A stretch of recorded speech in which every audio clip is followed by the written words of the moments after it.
reka rero tuganire kuri liste ya Epstein yagaragayemo Bill Clinton, kuko burya muri ino si tugomba kwitonda tugakora ugushaka kw'Imana aho gukora ugushaka kwa Satani. Epstein, liste ya Epstein iriho Bill Clinton. Kubera iki tugomba kubiganiraho? Wibuke nanditse igitabo uko ijuru ryagijwe mu Rwanda mu mwaka wa 1994, Jenoside yakorewe Abatutsi. Uko umuntu agenda akura, uko umuntu agenda asobanukirwa, niko tugenda twumva ibyatugwiririye uko byagenze naho byavuye bikajya. Reka turebe rero iyi liste imaze iminsi isohotse. Wibuke ko Imana ivuga ngo nta na kimwe cyakorewe ahatabona kitazajya ahagaragara. Tubisanga muri Luka 8:17, kuko ari nta na kimwe cyahishwe kitazagaragara, cyangwa icyakorewe mu rwiherero kitazerekanirwa mu mucyo. Ibintu byose abantu bakora bihishe bavuga ngo dufite imbaraga, nta muntu tureba, nta numwe. Ijambo ry'Imana riba rikureba, kuko rizi ko ari igihe gusa uzajya ku karubanda ukagaragara. Impamvu rero tugomba kuganira kuri Bill Clinton ni iki? Nuko nk'uko umaze kubikubwira, niwe wari perezida wa Amerika mu 1994. Yari perezida wa Amerika mu 1994. Ibyabaye mu Rwanda yarabimenye, ntiyagira icyo abivugaho, ariko aza kuza muri video ziri kuri YouTube ushobora kubona hano yishongora avuga ngo yarazi ko mu Rwanda ngo hari gupfa ibihumbi 50 by'abantu. Iyo video narayiboneye ubwanjye, aho avuga ngo bazi ko ibihumbi 50 by'abantu nibyo byari gupfa, kuko bumvaga ko nta kibazo ibihumbi 50 by'abantu bipfuye.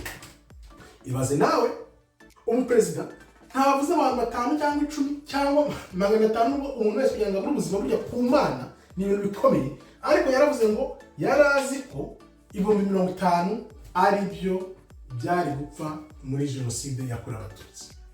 Imana rero tubwira ko byanze bikunze abakora Satani bose basekibi n'abambariye bose bazajya ku karubanda. Impamvu ya Bill Clinton rero ni ihe? Nuko ibyo byose bikorwa mu isi, yaba perezida bashyiraho mu isi hirya no hino babigiramo uruhare, za gahunda zabo zamatse ibihugu za Satani kugira ngo zijye mbere. Gahunda za Satani zose zitegurirwa hariya muri Amerika, za Satani zitegurirwa muri Amerika, zigatizwa umurindi n'amabwiriza baha buri muyobozi wese wo muri Afurika, kuko iyo wanze bagukuraho uko barangira turabizi.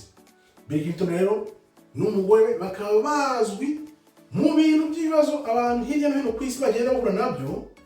Urugero rufatika ni ba Gaddafi, urugero rufatika ni za Haiti, urugero rufatika ndi gutanga urugero ni Jenoside yakorewe Abatutsi mu Rwanda 1994, uko Bill Clinton yabivuzeho. Uvuga ko wumvaga hazapfa 50 nkande uri Imana waremye abantu, intimba n'akababaro byasigiye abantu ni ibyo kinishwa, cyangwa se ahubwo wakafasha mu mugongo? Ushobora kuvuga ngo yaraje se avuga ngo yumva ko hapfa 50, urumva ibyo ngibyo ari byo wagenderaho. Ariko nyine kwa kundi Imana ivuga ngo uribeshya ko mpanye nawe, ariko nzakwereka amabi yawe yose nyashyire ku karubanda imbere yawe, isi yose ikubone. Ibyo bikaba ari bimwe rero muri bike tubona ajyamo cyangwa se yagizemo uruhare, ibyo tutazi bizaza Imana izerekana nibyo byinshi. Turebe rero impamvu abazungu tugomba kubitondera. Itondera abazungu, bitondere, kuko nta cyiza na kimwe bafitiye umwirabura. Baragukoresha, bamara kugukoresha bakakurekura ukagwa nk'ibuye riguye. Urugero naguha TD Jakes, ntabwo yari azi ko azajya ku karubanda kano kageni, n'abandi bazagenda baza, cyane cyane n'abaperezida muri za Afurika baragukoresha bakagukoresha, bamara kugera ahandi babona uzi byinshi kuri bo batanagikukeneye bakarekuka ngo nk'ibuye rihirimye. Bitonde rero twavuga ngo uyu munsi abantu bazi ukuri bumva ibintu bigana bavuga bati burya Mana nubwo utinda guhorera abawe ariko uruhoze kuko ntawaruziko Bill Clinton yagaragara kuri iriya liste yasohotse. Ikibazo rero wakwibaza kubera iki iyi liste ije nona. Impamvu nta yindi nuko ijambo ry'Imana rimaze kubwira neza ko byanze bikunze n'ibyakorewe hatabona bizajya habona mu mucyo. Bivuze iki rero? Bivuze ko nkuko nabikweretse muri video yashize yerekana izi skandal zimaze kuba mu cyumweru kimwe gusa cy'ukwezi kwa mbere 2024, bigaragara ko amatora ya 2024 nakubwiye ngo amaso yose ugomba kuyahanga Amerika kubera amatora ya 2024 ya perezida muri Amerika. Nukuvuga ngo iriya liste ije hanze, ubundi iriya liste ari nk'imyaka 10 ishize niyo washobora kuyibona hanze gutya.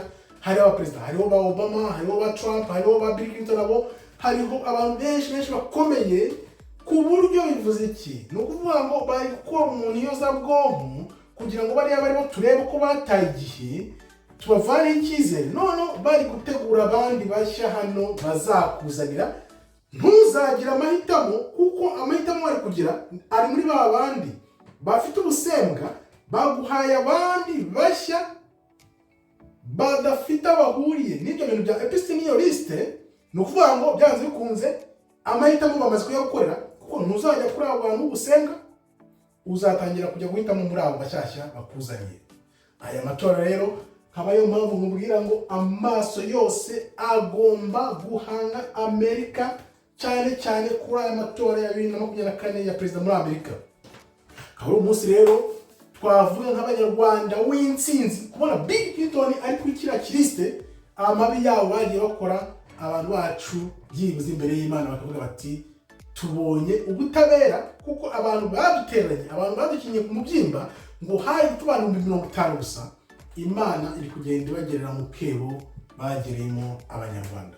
Murakoze rero, Imana ikomeze barinde. Shalom.